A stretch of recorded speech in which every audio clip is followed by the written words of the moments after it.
Bonjour à tous, bienvenue sur cette nouvelle vidéo. Aujourd'hui, on va discuter de signature digitale et UTX Pool. Donc, les signatures digitales, c'est une part très importante de la blockchain. C'est-à-dire que, quelle que soit la transaction que vous allez faire, il faut absolument la signer, sinon elle sera rejetée.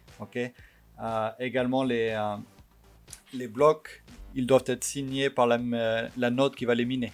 Donc, les signatures sont obligatoires, que ce soit pour une transaction ou pour un bloc. UTX Pool, on va voir ça, c'est juste en extra, j'en avais pas parlé dans la dernière vidéo et c'est important de savoir que il y a cette sorte de salle d'attente où les transactions doivent passer en attendant d'être implémentées enfin en attendant d'être traitées et éventuellement être implémentées dans un bloc. Donc on va voir ça après. Donc on va commencer avec les signatures. Alors qu'est-ce qu'une signature? Pour pouvoir envoyer une transaction ou un bloc sur la blockchain, il faut qu'il soit signé. C'est indispensable. On voit à droite dans le bout de code, transaction signée avec l'acide du compte.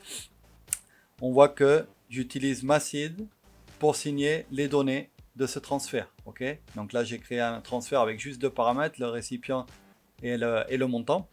Et on voit que je passe l'acide pour signer. En fait, on signe avec la clé privée, mais on peut passer l'acide et la librairie avec la méthode transfert s'occupe de trouver la clé privée depuis la seed. Donc les points clés, c'est de savoir que chaque transaction doit obligatoirement être signée avec la clé privée de l'émetteur. Chaque bloc doit obligatoirement être signé avec la clé privée du compte qui mine le bloc à un instant T. On peut également signer n'importe quel type de données, Là, l'exemple, c'est avec des transactions, mais je peux écrire un message, simple message, et le signer. On verra ça après quand on va faire un peu de live code. Alors il faut savoir qu'avant il y avait des transactions qui étaient en version 1. D'ailleurs il y en a certaines qui sont encore en version 1. Il faut savoir que ces transactions là elles utilisent ce qu'on appelle la signature. C'est une signature unique. Si vous regardez à droite, donc j'ai fait le premier bout de code en haut où je déclare ma seed, je crée mon transfert, mais les paramètres de mon transfert, et j'utilise la méthode transfert pour signer ces paramètres avec ma seed. Ça me donne une transaction signée dont on voit le résultat en dessous. Donc le résultat, il y a plusieurs paramètres qui ont été ajoutés. Nous, on passe juste les paramètres indispensables, à savoir le récipient et amount, et tout le reste, c'est calculé automatiquement. À moins que je veuille les changer, dans ce cas-là, il faut que je les passe, mais si je veux les paramètres par défaut, c'est calculé automatiquement. Et donc, on voit que j'ai ici proof. En version 1, c'était signature, avec directement une signature. Et il ne pouvait y en avoir qu'une. Et donc, en version 2, on utilise plutôt que la signature unique, on utilise un tableau qui s'appelle proof, un tableau de preuve. On voit que là, dans mon tableau, j'ai une signature, mais je pourrais en avoir jusqu'à 8. On va voir ça aussi après dans le live code.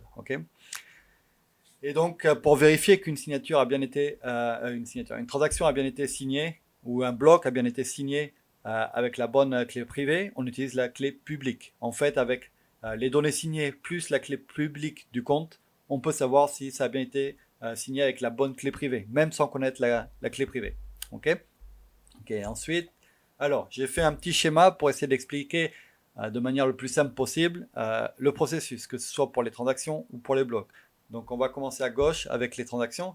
On a un compte utilisateur. Ce compte, il a une clé publique, une clé privée. Avec la clé privée, plus les données de la transaction, on va obtenir une transaction signée. On va signer ces données avec la clé privée.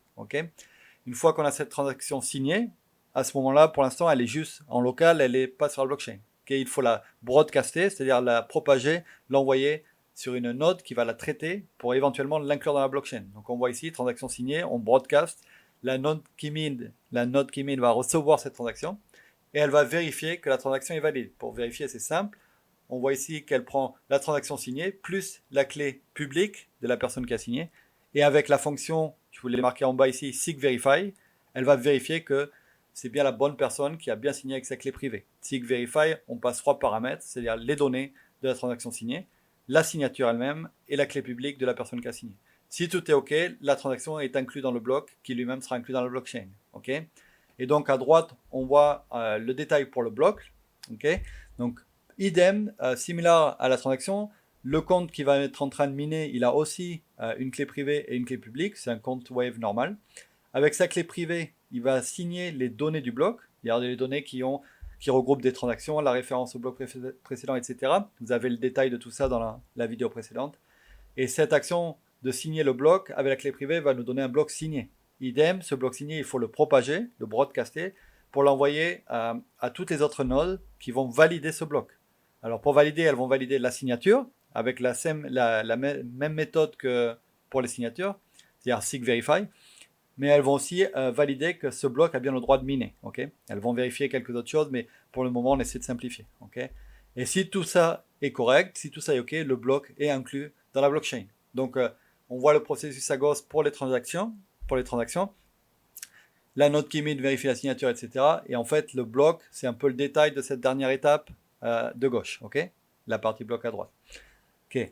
Alors, maintenant, on parle rapidement de l'UTX pool. OK, il faut savoir que dans le schéma que j'ai montré tout à l'heure, dans la partie gauche pour les transactions, il y a une étape intermédiaire qui est importante avant le traitement de chaque transaction. Okay, c'est-à-dire qu'une fois qu'on a signé la transaction et qu'on veut l'envoyer à la node, toutes les transactions vont d'abord passer par ce qu'on appelle l'UTX pool, okay, Unconfirmed Transaction.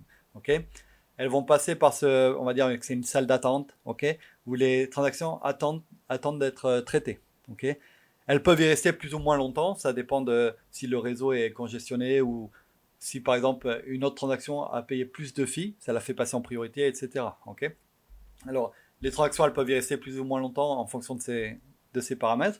Okay, il faut savoir que même si elles ne sont pas encore traitées, une fois qu'elles sont dans l'UTX pool, toutes les données de ces transactions sont visibles. Okay, c'est très important parce qu'on pourrait avoir par exemple l'idée de passer des mots de passe ou des choses secrètes en se disant, même si c'est usage unique, par exemple, on va dire, ok, je vais créer des codes et je vais stocker dans mon compte d'app le hash de ces codes et distribuer les codes. Et les personnes qui vont rentrer ce code et faire un appel sur mon compte d'app vont recevoir 10 ways, par exemple. Et ce sera un code à usage unique. Okay, le problème, c'est que si la personne rentre ce code, elle fait une transaction et que pour une raison quelconque, la transaction est rejetée, n'importe qui peut trouver le code et retenter la transaction et obtenir les 10 ways. Okay, même si c'est pas un truc qui arriverait forcément souvent, la transaction serait pas forcément rejetée. Il faut quand même savoir que du coup c'est pas très sécurisé et on passe jamais de mot de passe ou de secret dans une transaction. Okay, et il faut savoir que toutes les transactions qui passent par ce UTX pool seront traitées quoi qu'il arrive. Okay, ça prend plus ou moins longtemps, mais elles seront traitées.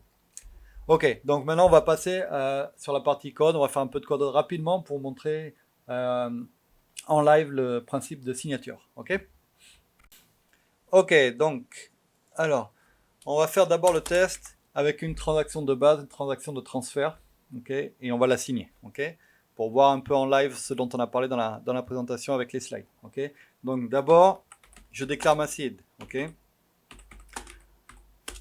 Alors, je mets une seed de 15 mots. Il faut savoir que votre seed, c'est n'importe quel string, n'importe quel texte. C'est-à-dire que si j'ai envie d'avoir une seed Toto ou n'importe quoi, elle sera valide, ok. Ça veut dire que je pourrais très bien générer une paire de clés, signer mes transactions, etc. Ce sera valide. C'est juste que ce ne sera pas sécurisé, ok. Mais ce que je veux dire par là, c'est que on demande 15 mots parce que c'est le minimum où on sait que ce sera bien sécurisé, ok. C'est pour ça que plusieurs applications Waze imposent une seed de 15 mots. Mais techniquement, ça peut être 2 mots, ça peut être 30 mots. Bien sûr, si on en ajoute 30, c'est plus sécurisé, mais c'est pas forcément utile. Par contre, s'il y a moins de 15, c'est pas très sécurisé. Okay, mais c'est important de savoir qu'une seed, ça peut être n'importe quel string, n'importe quel texte. Okay, donc, j'ai déclaré ma seed. Je déclare mes paramètres pour ma transaction. Okay, donc là, on va faire une transaction simple de type transfert. Donc, il y a deux paramètres obligatoires, c'est recipient et amount. Okay, recipient et amount. Et amount, on va mettre au hasard. Alors, je vais passer une adresse ici. Voilà, là c'est mes paramètres, c'est tout ce dont j'ai besoin pour créer une transaction de type transfert. Tous les autres paramètres seront ajoutés automatiquement. Ok. Donc, je déclare ma variable de transaction signée. Ok. J'utilise la méthode transfert. On voit ici en haut que j'ai déjà importé deux librairies, c'est-à-dire TS libcrypto et Waves Transaction. Ok. D'ailleurs, on n'a même pas besoin de issue et de broadcast. On ne va pas broadcaster. Juste transfert pour signer. Ok. Égal. Et du coup, j'utilise la méthode transfert. Je passe mes paramètres et ma seed pour signer. Ok. Alors, en faisant ça, je signe la transaction. Ok. Mais elle ne va pas sur la blockchain et elle ne sera pas propagée. Elle sera juste signée. Ok. Donc, rapidement, on va passer en REPL pour voir le résultat de tout ça. Donc, ici, je passe ma librairie. Excusez-moi. Je déclare ma seed. Je déclare mes paramètres. Et je signe la transaction. OK? Maintenant, si je fais un console log sur sign transfer, j'ai bien, on a vu comme tout à l'heure, ma transaction signée. OK? Ici, avec les paramètres en plus qui ont été ajoutés. Avec, vous voyez ici, proof et ma signature. OK? Il faut savoir que la signature, en fait, elle récupère la plupart des données de la transaction. C'est-à-dire qu'on voit ici, sauf bien sûr la proof qui ne sera pas encore là. Et je crois que c'est tout. Il y a peut-être un autre paramètre. Je ne sais pas si c'est pas le timestamp ou l'ID. Bref, en gros, elle récupère les données de cette transaction et elle signe ces données. Et ensuite, elle inclut la signature dans ces données. OK? Donc, là, j'ai signé une transaction. Maintenant, si je voulais faire ce qu'on appelle du multi-signature, je prends un deuxième compte. On va l'appeler sheet 2. Alors, on va intervertir deux mots juste pour dire que c'est un compte différent. OK? Voilà. Et donc là, j'ai seed 2. J'ai signé d'abord la transaction avec ma première seed, mon premier compte. C'est-à-dire la première personne vient de signer la transaction. La transaction n'est pas encore envoyée. Ensuite, on va signer la transaction une deuxième fois. On va changer ça avec le deuxième compte ici. Par contre, on ne va pas passer les paramètres. On va passer le résultat de la première signature de transaction avec le compte 1. OK? Voilà, donc on va passer ça dans le REPL pour pouvoir voir le résultat. Donc je passe ma deuxième seed. OK? Je crée ma deuxième transaction signée avec en paramètre la première transaction signée et la seed 2. Ici. Et maintenant, si je fais un console log sur sign transfer 2, on voit que j'ai bien ma transaction signée avec deux signatures cette fois-ci. C'est donc la signature du compte 1 et la signature du compte 2. Et de ce fait, j'ai une transaction de type transfert signée par deux comptes. Okay? Ça peut être utile dans certains cas, ça dépend du use case. Okay? Mais par exemple, si je veux que pour faire un transfert, deux personnes le signent, comme ça il y a deux responsabilités engagées ou peu importe après avoir le besoin. Okay? Ensuite, je vais vous montrer comment signer des données autres qu'une transaction, des données arbitraires, okay? Sans utiliser la librairie Voice Transaction et la méthode transfert. Okay? Pour ça, c'est relativement simple. On va créer un message. Okay? Égal, on va dire je sous-signé Christophe Verdeau être responsable de cette vidéo. Okay? Donc si je dis des bêtises, c'est signé. Ensuite, on va transformer ce message en byte, en octet. Okay? On a besoin que ce soit en octet pour pouvoir le signer. Okay? Donc on va appeler ça byte. Je vais mettre octet, on est en français. Octet, ici. Et là, on va utiliser la librairie TS qu'on a déclarée juste avant, TS libcrypto, pour convertir. Okay? Donc seed point to binary et on va passer le message. Et ça va nous transformer le message en byte. Okay? Si vous voulez voir toutes les méthodes disponibles dans la librairie, vous déclarez la librairie et vous tapez TS. Et là, vous verrez tout ce qui est disponible que vous pouvez utiliser. Okay? Signback, etc. Black 4, c'est tous les hachages. SharedKey, c'est assez intéressant. On verra ça dans une autre vidéo. Ça permet de créer des messages signés et qui peuvent être décryptés que par le destinataire. Okay? C'est pour les discussions privées, etc. C'est relativement intéressant. Bref, donc, j'ai déclaré un message. Je transforme ce message en octet. Je le convertis en octet. Et ensuite, je vais le signer. Okay? Alors, ts.signback. Okay? Et on va passer deux paramètres. Alors, une seed, on va utiliser la première seed qui avait été déclarée, et le message converti en byte. Et ça va signer ce message qui a été converti en octet. Alors, on avait dit octet en français, qui a été converti en octet. Avec ma clé, on va utiliser la clé qui est ici. Okay? Donc, on va passer tout ça dans REPL pour faire le test. Donc, le message converti en octet et la signature du message. Okay? Et on voit que ça me donne en résultat ma signature. Ok, ça c'est la signature du message. Et maintenant, si je veux vérifier la validité de ce message, on va utiliser une autre méthode qui s'appelle TS, qui vient de la librairie TS, qui s'appelle Verify Byte, Verify Signature, pardon. Signature, ici. Et là, on va passer 3 paramètres. Okay, je vais passer la clé publique de la personne qui a signé, c'est-à-dire que c'était moi. Et la clé publique, je ne l'ai pas, donc on va la récupérer ici. Vous voyez, je prends ma seed pour récupérer ma clé publique. Je fais un TS keypair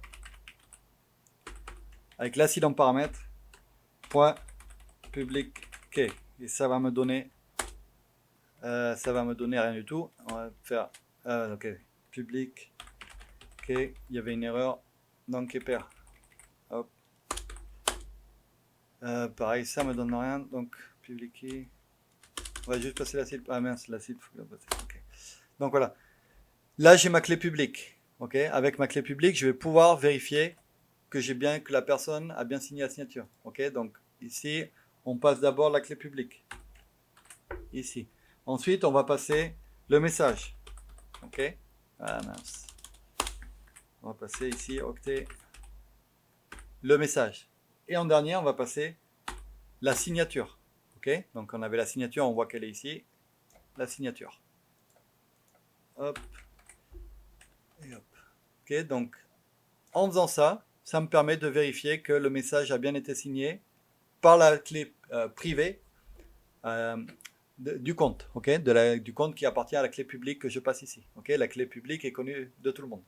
Okay, donc on va récupérer cette ligne, on va la passer en bas et ça me renvoie true. On voit ici, ça veut dire que ça a bien été signé par la bonne personne. Okay, et voilà, donc c'était juste pour vous expliquer le principe de signature. Okay, donc on voit, on a notre compte qui est représenté par une seed. Okay, on déclare des paramètres.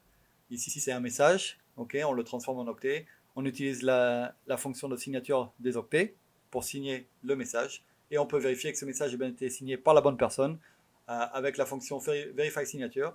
On passe la clé publique de la personne, on passe le message transformé en octet et la signature de la personne. Et ça nous donne la preuve que cette personne a bien signé. Et donc, c'est exactement ce qui est utilisé dans la librairie qui permet de faire des transactions. Okay, c'est le même processus, ce qui nous donne une signature, et cette signature est inclue dans les paramètres du transfert, de la transaction. Et ces paramètres sont utilisés et envoyés sur la blockchain.